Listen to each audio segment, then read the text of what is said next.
yesterday in the face of all this. How'd you handle it, It's hard because we play football, and it just seems so damn, it is so unimportant. Times like this, you stop and think about just how, not only how good we have it, but what kind of a system we live under, what freedoms were allowed, and that wasn't built overnight. My great-grandfather was at Pearl Harbor, and a lot of my family has gone and fought in wars, and I really haven't done a damn thing as far as laying myself on the line like that, and so I have a great deal of respect for those that have and what the flag stands for. Pat was probably one of the best teammates anyone could have. The better he got, the more humble he got. That was how he was. Got a great bunch of guys here. I'm gonna miss them all. It's a good season. What about your game tonight? Dominating one more time. Yeah, I didn't play all that well. The team played great. Live interviews with Pat, you just kind of held your breath. We never lose at home. We kick the out of it, baby. What about this overtime defensive stand here on this last stretch? Once again, we kicked the out of it. When I called Pat, he was so excited to be in Arizona, it was like he was a first-round draft choice. I said, look, make it on special teams. You'll be a captain of special teams, I guarantee it. That, Frank, I'll start in 8 games, and I will make you proud of me, Frank. And that was the end of the conversation. Pat was a rookie. He roomed with a guy named Zach Walls. We took in the 6th round. Zach failed to bring the donuts one morning in camp for the vets. So after practice, the vets taped him to the goalpost and then came inside, told the rookies, nobody take him down. This is what happens when you don't bring the donuts. And all of a sudden, Pat walks into the trainer, Jim Shearer, and says, give me some scissors.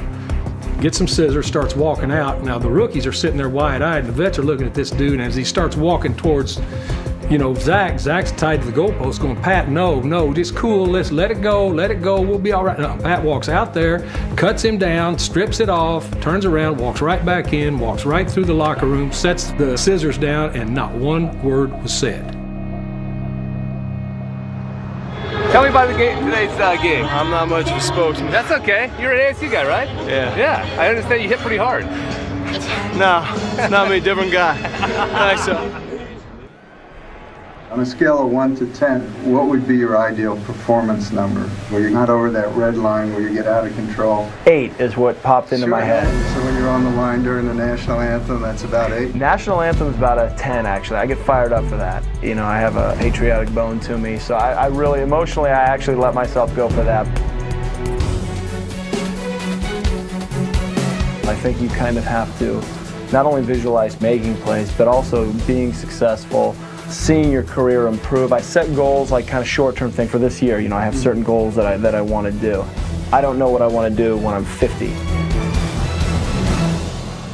After I'm done with the sports, I'd like to move on to something else, just to see if I can do it. You talk about doing different things. Well, it's almost safe to stay in sports, so I might want to get out of it. I want to play now, because if going out on the field and somebody on TV watching the national anthem and realizing that we're moving on, even if it is something as stupid as football, it is progress in the right direction. If it means anything, that's something. The NFL, once 9/11 occurred, they allowed each team to have a team vote on whether we wanted to play in the game or not. And I was the only guy on the team from the New York area. And so I sort of pleaded my case that we should not play in the game. It's okay, let's have a team vote. And if there's 55 guys on a team, it was 54-1, and that one dissenting vote to play was Pat. And I can recall being really upset, like the Pat is just insensitive. And I'll just never forget, he said, I'm not going to let these people dictate my life. Let's go USA on 3. 1, 2, 3! USA! Yes! And I look at that, maybe that was what started this quest for his next career. If you were going to retire, what would you want your coaches and teammates saying about you? Well, geez.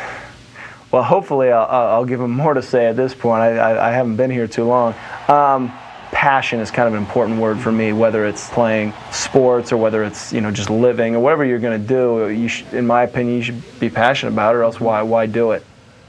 And that's kind of, I don't want to be dramatic. I don't know, but that's what I'd like. You play from the heart. Kind of, yeah. The heart thing is kind of important to me.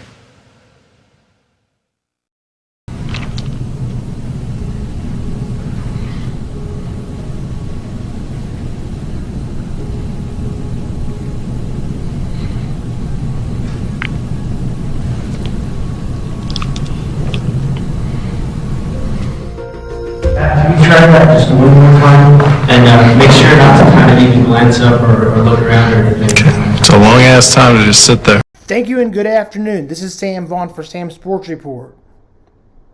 Today's date is Tuesday, May 2nd, 2022. Today we're going to talk about Pat Tillman. He died 19 years ago this last weekend. He attended Arizona State. Pat Tillman was a great football player. Was a football player for Arizona State. He then played for the Arizona Cardinals. He enrolled in May of 2002 in the National Army. At this point, he had been offered a 5-year contract with the Rams a few years back, but out of his loyalty to the Cardinals, he stayed with them. In May 2022 and 9/11, he had just taken a course. He turned down $6.5 million and going to war for his country. Tillman's brother Kevin was also part of the Army, and they were both past the basic training. On April 22, 2004, he was dead, and the group of his soldiers enemy combat was an Army said and released an investigation. The Army became true that his Army soldiers did not die in combat fire and said it was friendly fire, so they lied. And that's when he got killed. That shows terrible character to me by the Army. What value did he bring to the game? He brought character. Why did he change the game? He changed the game in my mind because he showed money is not important, unlike nowadays. Why did this not make any sense that the Army crew lied? Because he did more than anybody frankly would do. He gave up a game he loved, and the teammates lied about his death. Well, it's kind of like this, but way worse. Tua Tagovailoa was in a game where he got hurt and had a concussion. Then he played the next game, and they lied and made up the report. And then made it worse by giving concussion the next week and possibly risking his career if he gets another one. But regardless, both teams should have reported the right, accurate report. Saving your butt in this situation is not what you should do, but be the better person and tell the truth. How could you shoot a person like this? You have to have something mentally wrong with them or looking for revenge, and either way it's not okay. I hope that person got help. Another video I watched said the group never talked to him again. I'll put the videos up that are good for you to watch. I'll also put our resources up. Again, two people, they testified against him. The Army crew fired shots at him and lied about it and never saw him again. I would think you would owe him an apology, at least for a horrible mistake, to the people that testified to the truth. Games for tonight. Game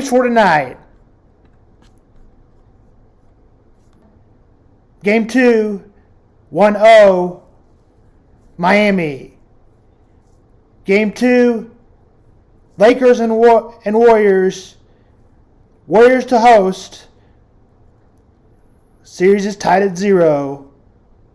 Game at 9.